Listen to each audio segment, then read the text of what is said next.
This week I'm talking about self-esteem, what it is, how it affects your well-being, and how to improve your self-esteem for better mental health. So, let's talk about mental health.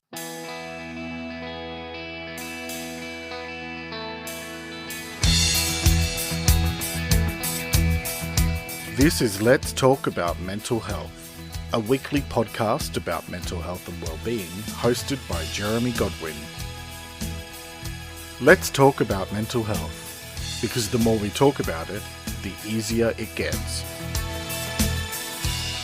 Hello and welcome to episode 43 of Let's Talk About Mental Health, the weekly podcast full of simple ideas to help you improve your mental health and well-being. I'm Jeremy Godwin, thank you for joining me.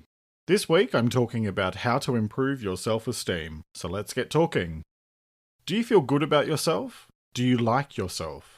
Hopefully the answer is yes. However, sometimes we can find ourselves struggling with our self-esteem or our general confidence. And these types of doubts can be damaging if we let them take over the way we think about ourselves.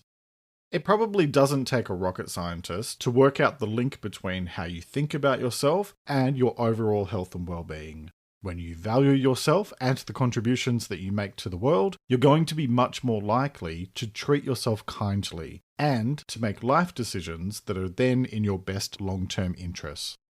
Feeling good about yourself and being able to celebrate your strengths while also forgiving yourself for your mistakes and learning from them will help you to build greater confidence and be more resilient in the face of difficulties. It starts with treating yourself kindly and with respect, things that we can often forget to do, especially if we're facing difficulties and challenges. The thing about self-esteem is that nobody else is able to do it for you. It's an inside job. Other people can certainly help you to see your strengths and all of the great aspects of who you are as an individual, but if you don't believe them, then it just amounts to nothing more than a waste of breath. In the words of an unknown author, if you put a small value upon yourself, you can be sure that the world will not raise your price. Every single person on this planet has something positive to contribute. Yes, even the nasty ones, although it might be buried deep down inside. We're all individuals, and that means that we each have something unique to contribute to the world, no matter how big or how small. The trick is to find what makes you unique and then to start from there, but I'll come back to that a little bit later.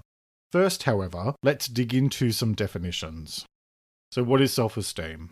Self-esteem is how we think about ourselves, as well as how we value ourselves and our ability to see our worth as a human being. According to the Canadian Mental Health Association, British Columbia Division, self-esteem is how you value and respect yourself as a person. It is the opinion that you have of yourself inside and out. Self-esteem impacts how you take care of yourself emotionally, physically, and spiritually. Self-esteem is about your whole self, not just your body. And I'll include the link to that source in the transcript. Self-esteem should not be confused with self-criticism, which is our ability to monitor our own words, actions, and feelings to ensure that they are in line with our values and our beliefs. Healthy self-criticism is a big part of self-improvement, and it plays an important role in regulating our own behavior. However, sometimes that criticism can get out of hand, and it can tip over into low self-esteem. According to the same source that I just mentioned, when you have good self-esteem, you value yourself, and you know that you deserve good care and respect from yourself and from others. You can appreciate and celebrate your strengths and your abilities, and you don't put yourself down if you make a mistake. Good self-esteem means that you still feel like you're good enough even when you're dealing with difficult feelings or situations. Further to that point, Better Health Victoria, which is a state here in Australia, noted that while everyone lacks confidence occasionally, people with low self-esteem feel unhappy or unsatisfied with themselves most of the time. This can be remedied, but it takes attention and daily practice to boost self-esteem, and I'll put the link in the transcript for that. When someone is experiencing low self-esteem, it often means that they have a low regard for themselves.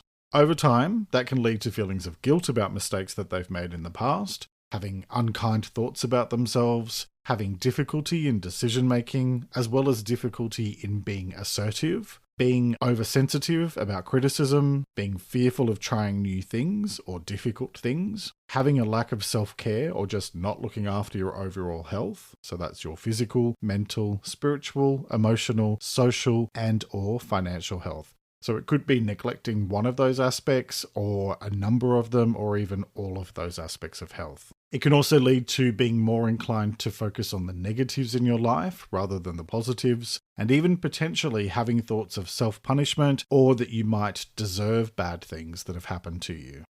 Low self-esteem can also make it difficult to establish and maintain healthy relationships and friendships, and it may cause difficulties for you at work or school depending on your age.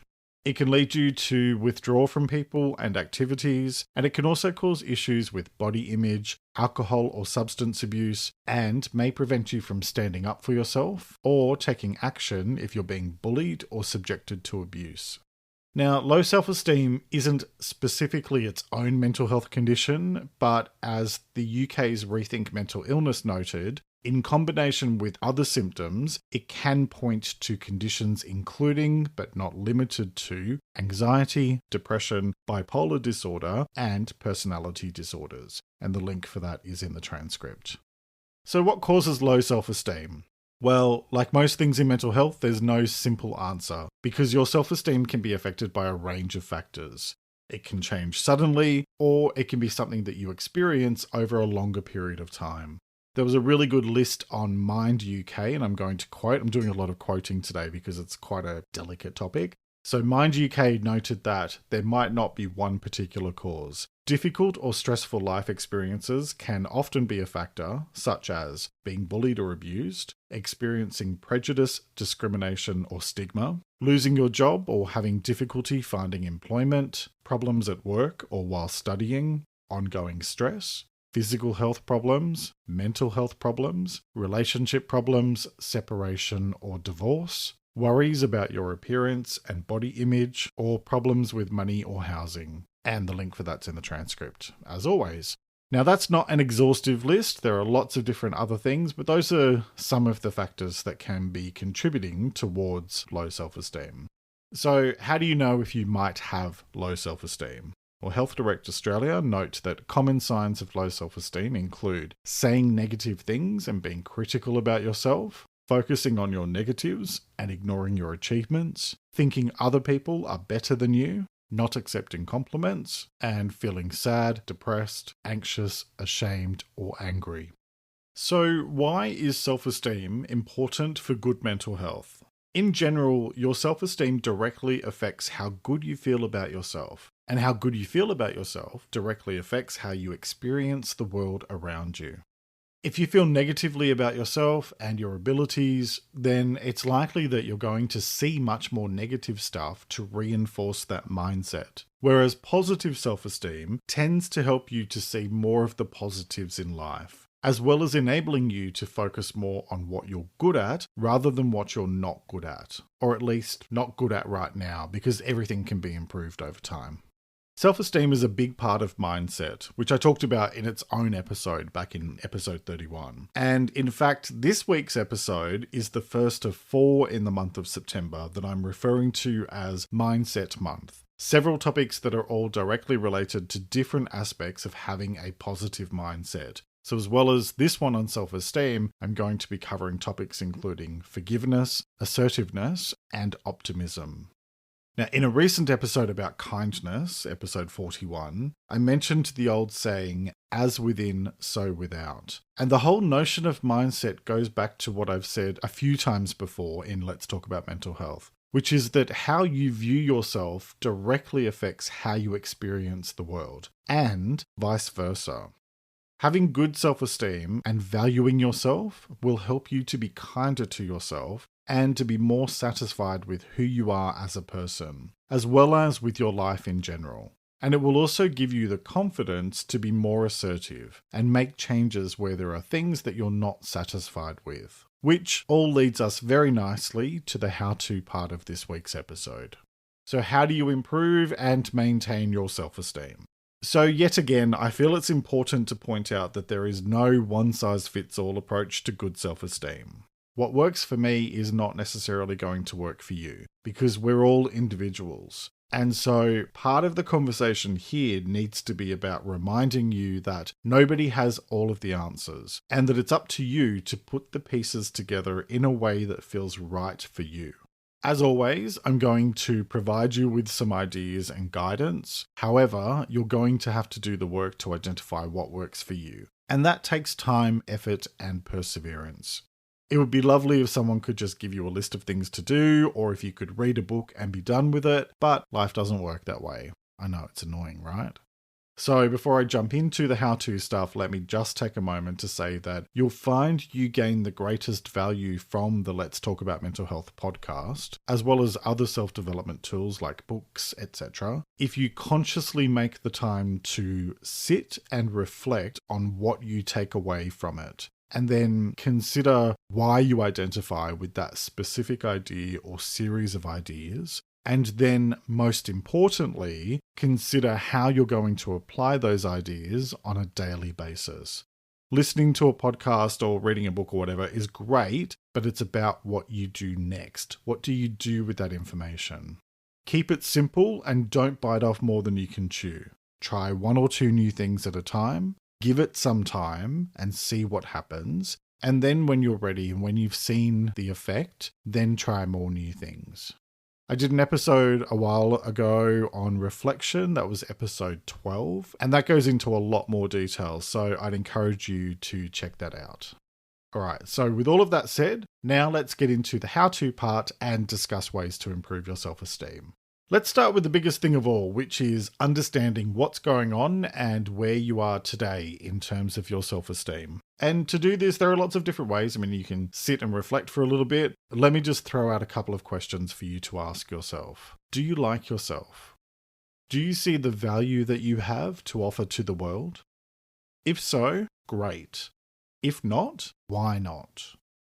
I mean, look, I don't want you to get too bogged down here in the why. Not yet anyway. But we need to be realistic, and to do that, it involves identifying the current situation and accepting where you are today, accepting things as they are. If you've been struggling with your self-esteem, what's been happening that has contributed to that? Is it a recent thing? Is it linked to a specific event? Or is this something that's been going on for a while, or something that has lots of different reasons? Because part of this, you can think about what is your self-talk like. And I talked about self-talk in a lot of detail back in episode 9. And one of the things that I discussed was that things that happened in our past can have a way of burrowing into our subconscious. And over time, they can eat away at our self-confidence, causing us to become overly self-critical and focusing more on the negative. In order to take steps to improve your self-esteem, you need to be honest with yourself about what's going on inside your head. So that if there are a lot of negative thoughts happening about yourself, then you can begin to tackle them directly, instead of letting them whisper away in the back of your mind. Because if that happens, then they will undermine all of your attempts to be the complete and utter superstar that you really are. So once you're clear on what's happening in terms of your self-esteem, the next piece is to identify why you may be struggling with your self-esteem. I've said it 1,000 times before in this podcast that in order to make any lasting change to your mental health and well-being, you first need to tackle the root cause of any challenges that you're facing. And today will be no different because I'm going to say it again. If you don't treat the root cause of issues, then you're more likely to experience additional problems later. I'm a firm believer that many of the things that happen in life have the potential to teach us important lessons that we need to learn. And if we don't learn them, then we can often wind up experiencing the same or similar negative things over and over until we finally learn what we need to learn. Now, just to be clear on that point, I don't believe that's the case with seriously traumatic events, but in general. So take some time to reflect on your self-esteem and explore what might be contributing to any issues that you might be having. And look within rather than blaming others. For example, many of my own self-esteem issues when I was younger initially stemmed from the behaviours of my parents towards me. But ultimately, my self-esteem comes down to my ability to find healthy ways to process and to cope. And part of that is recognising that it's only about what you do. What other people do is their responsibility. What is your responsibility is what you do with that. Now, if you're finding the why part difficult or confronting, this is where I very much recommend talking to a professional such as a counsellor or therapist who can guide you through in a safe environment, especially if you're dealing with serious trauma. Don't try to go this stuff alone. Get professional support. So once you understand your why, now look at your value as a person. Ask yourself, what do you like about yourself? What are you good at? What do other people like about you? Now, for some of you, this might be uncomfortable work. They might be really awkward questions to ask yourself, especially if you've been living with low self-esteem for a long time. If that's the case, get support. And also, part of this is about going back to basics about who you are as a person. If you do no harm to others or yourself, if you are kind to others and to yourself, and if you give more than you take from others and yourself, then you're a pretty damn good person and you should be proud of yourself. Those are the three most fundamental things I talk about all the time in this program in terms of the core things that you can do to be more satisfied with life and with yourself. And those three things go a very long way towards being able to genuinely value yourself as a person. If you're not currently able to say yes to all three things for the way you treat yourself and others, doing no harm, being kind, and giving more than you take, then rather than judging yourself harshly, why not instead choose to see this as an opportunity? Now you have a starting point for what to focus on in order to begin to feel better about yourself and about the way you contribute to the world around you. Focus on judging yourself less harshly, as well as being less judgmental of others. As long as other people aren't doing any harm, then just let them be. You may not agree with their decisions on things, but let it be. You don't have to agree with everyone, and you don't have to have an opinion on everything. I know this might sound a little bit off track for a conversation about self-esteem, but like I said before, as within, so without. And it goes the other way as well. How you treat others goes a long way towards influencing how you treat yourself. And so beyond those bigger picture things, it's then up to you to identify different things you can do every day to improve your self-esteem and then actually do them. Some of the things that you can do might include using your strengths and the things that you're good at more often, as well as the things that you're passionate about. Finding tools to help you overcome the things that you're maybe not so good at. Courses, books, videos, therapy. There are 1,001 ways to improve your skills or knowledge. It's just a matter of finding what works for you. And yes, I'm well aware of the fact that I sound like a broken record at this point, but here we are. You can also choose to proactively work on improving your self-talk. Check out episode 9 for a much more detailed look at improving your self-talk. And also, if you have negative thoughts about yourself, challenge them when they occur. Remember, not everything that you think is true. If you're prone to overthinking, work on reducing it. It's something that you can consciously work on. I covered that in episode 4, so check that out for a detailed guide. My next point is to focus on what you can directly control, which is your own words, actions, and feelings. If you can make changes for the better, then do so, and be gentle with yourself as you do. Change takes time, effort, perseverance, and patience. For everything outside of your direct control, such as other people, world events, etc., remind yourself that you only have two main choices on how to deal with each person or situation. You can either accept things as they are and go from there, or let it go. And when it comes to your relationship with other people, you cannot change them. And so if the first two options don't work, then that let it go bit can extend to a third option: walk away.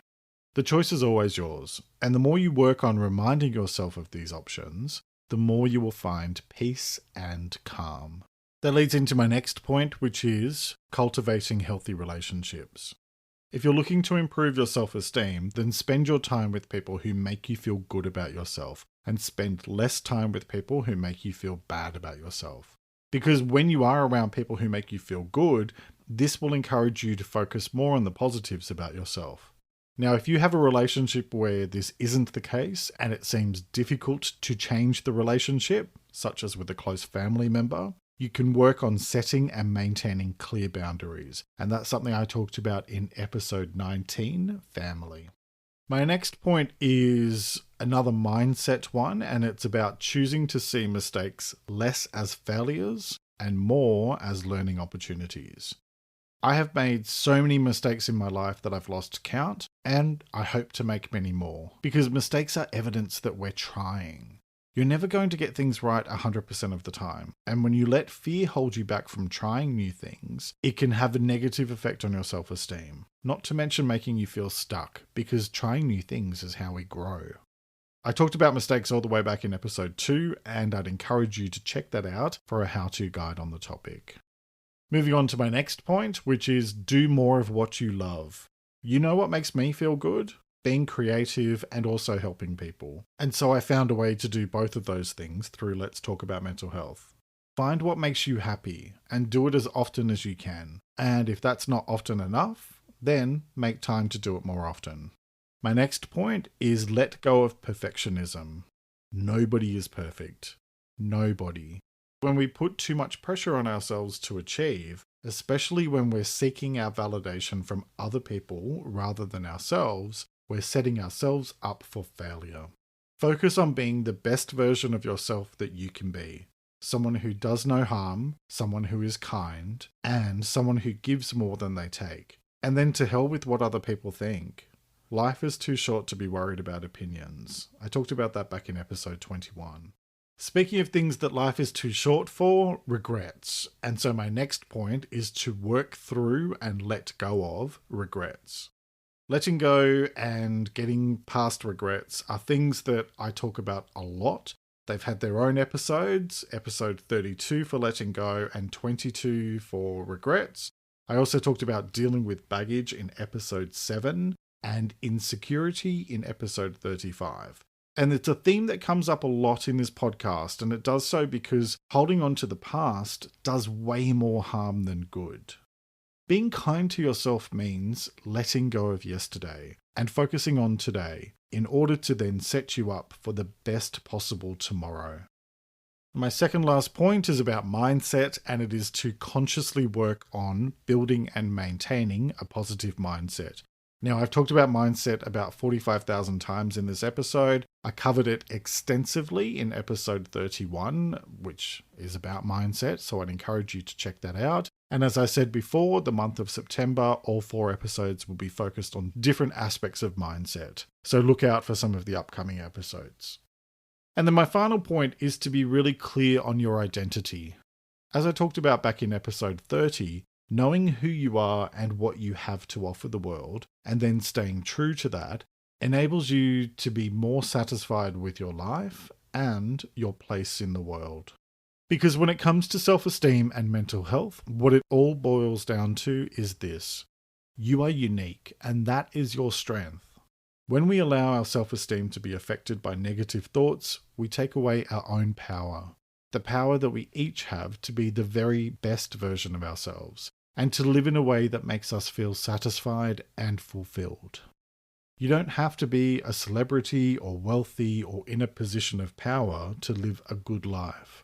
Because life is a collection of small moments, and we each have the power to make a positive difference. It starts and ends with how you think about yourself, and how you value yourself.